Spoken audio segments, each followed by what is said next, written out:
A terrifying wave of violence has just swept through Kaduna State, striking incredibly close to home for one of the most controversial figures in the country, Sheikh Ahmad Gumi. While the entire nation is currently buzzing with the shocking news that armed bandits have launched a massive invasion, what makes this specific attack so alarming is how close the gunfire and chaos came to the very area where Sheikh Gumi resides. For years, the prominent Islamic cleric has been known to openly advocate for these same armed groups, constantly urging the government to grant them amnesty, understand their grievances, and treat them with a soft hand. But in a shocking twist of fate that many are now calling pure karma, these very same bandits have brought their absolute reign of terror right down to his own backyard in Kaduna, showing absolutely no mercy to anyone in their path.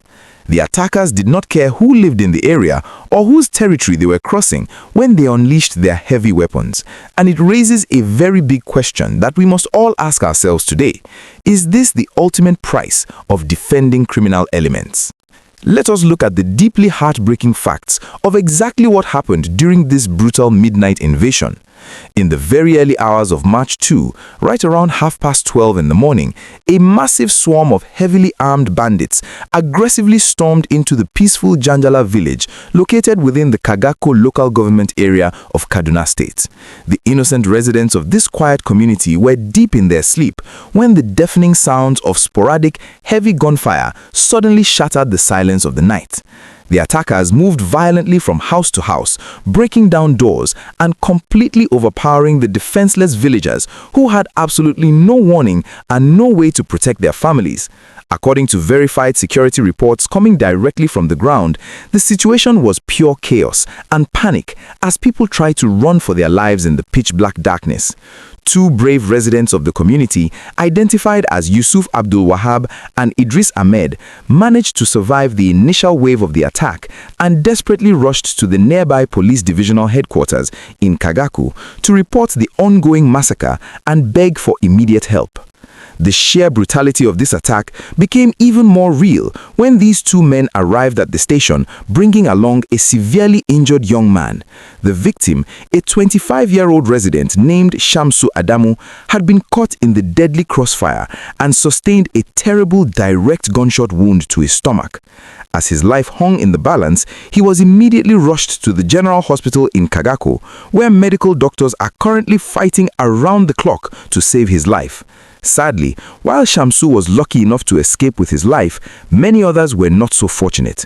The heavily armed assailants successfully abducted a massive unspecified number of people, dragging scores of weeping men, women, and possibly children out of their homes and forcing them deep into the dark, unforgiving forests to an unknown destination. Entire families have been completely torn apart overnight, and the whole village is currently left in a state of absolute sorrow, fear, and confusion, wondering if they will ever see their loved ones again. If you're watching this and feeling the deep pain of these innocent families, and if you appreciate how we always bring you the absolute, verified truth about the security situation in our country without holding anything back, please take just one quick second right now to click the like button. Liking this video is the absolute best way to help this crucial information reach more concerned citizens who need to know exactly what is happening in Kaduna. And if you have not done so already, please hit that subscribe button and turn on your notification bell.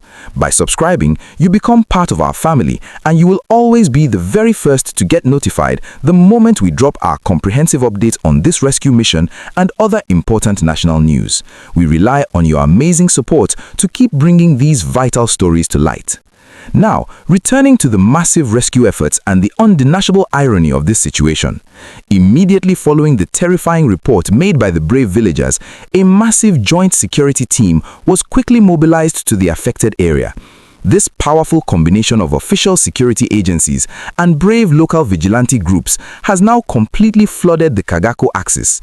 They are actively combing the thick, dangerous bushes and deep forests around the community in a desperate high-stakes effort to track down the assailants, apprehend the cruel perpetrators, and secure the safe and immediate release of all the kidnapped victims.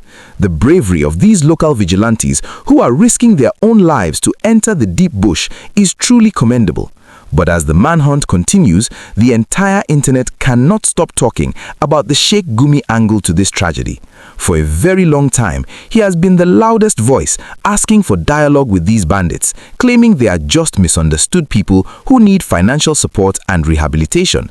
Yet, these same people have violently stormed his own state, attacking Kagarko and bringing heavy gunfire incredibly close to his own doorstep. This bold attack proves that these criminal elements have absolutely no loyalty, no respect for any advocate, and no boundaries whatsoever. When bandits strike, they do not ask if you support them or not, they just destroy everything in their way. Many angry Nigerians are now actively wondering if this terrifying incident will finally change Sheikh Gumi's strong stance on begging the government to pamper these criminals. Will he finally realize that you cannot negotiate with terror when the terror is actively kidnapping your neighbors and shooting young men in the stomach right in your own territory? The audacity of these bandits to launch such a massive operation in an area so close to where their biggest public defender resides is a massive slap in the face. What do you think about this shocking development? Do you believe this attack happening so close to Sheikh Gumi's house is purely a case of karma finally catching up? And do you think he will now openly condemn these bandits instead of asking the government to negotiate with them? Please take a moment to share your honest thoughts in the comment section below, because your voice and your opinion are incredibly important as we all pray for the safe return of the abducted residents.